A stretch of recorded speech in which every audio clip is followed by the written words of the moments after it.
ई थीक मिथिलाक परंपरा, सम्मान में दू पाती। सूरज करैया प्रणाम, कोयल गावे पराती। ताहि मिथिला के सम्मान करै छी, समस्त मिथिलावासी के हम मोहन महान प्रणाम करै छी।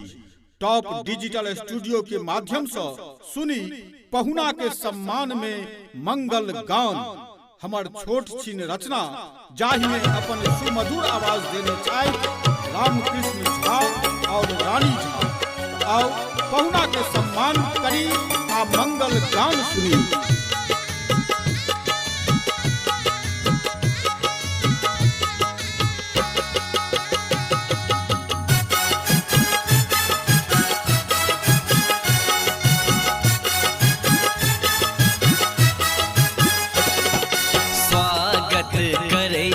पहुनमा के दिन मंगल सुमंगल, स्वागत करै छी पहुनमा के दिन मंगल सुमंगल। धन धन भाग अंगनमा के दिन मंगल सुमंगल। धन धन भाग अंगनमा के दिन मंगल सुमंगल। स्वागत करै छी पहुनमा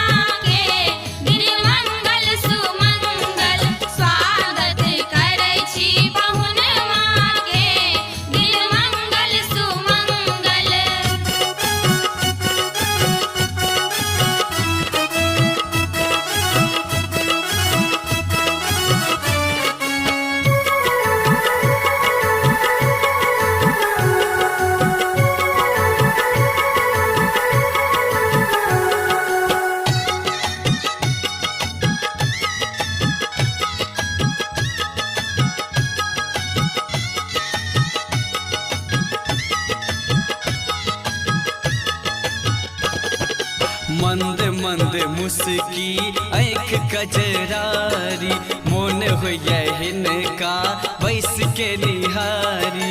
देखी देखी जुलमी नयनमा के दिन मंगल सुमंगल। देख देख जुलमी नयनमा के दिन मंगल सुमंगल। स्वागत करै छी पहुनमा के दिन मंगल सुमंगल।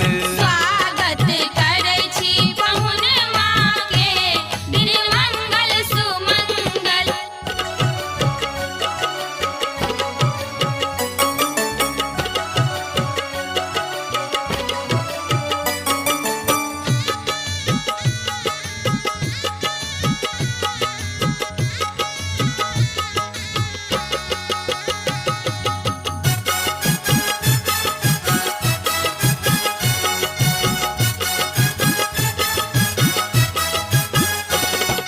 स्वागत में दियौन पान आ मखानियो, पाग दोपटा सँ करियौन सम्मानियो। पखारुन जल सँ चरणमा के दिन मंगल सुमंगल। पखारुन जल सँ चरणमा के दिन मंगल सुमंगल। स्वागत करै छी पहुनमा के दिन मंगल सुमंगल। स्वागत करै छी पहुनमा के दिन मंगल सुमंगल।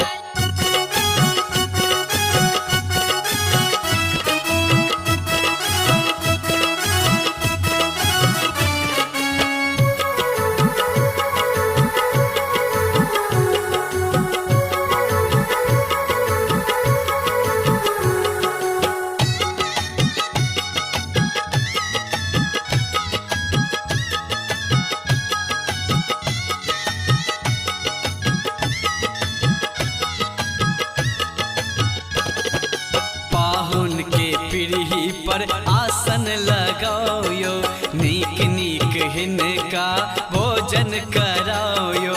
शोभै छन लाल मुख पनमा हे दिन मंगल सुमंगल। शोभै छै लाल मुख पनमा हे दिन मंगल सुमंगल। स्वागत करै छी पहुनमा के दिन मंगल सुमंगल। स्वागत करै छी पहुनमा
करै छी पहुनमा के दिन मंगल सुमंगल स्वागत करै छी पहुनमा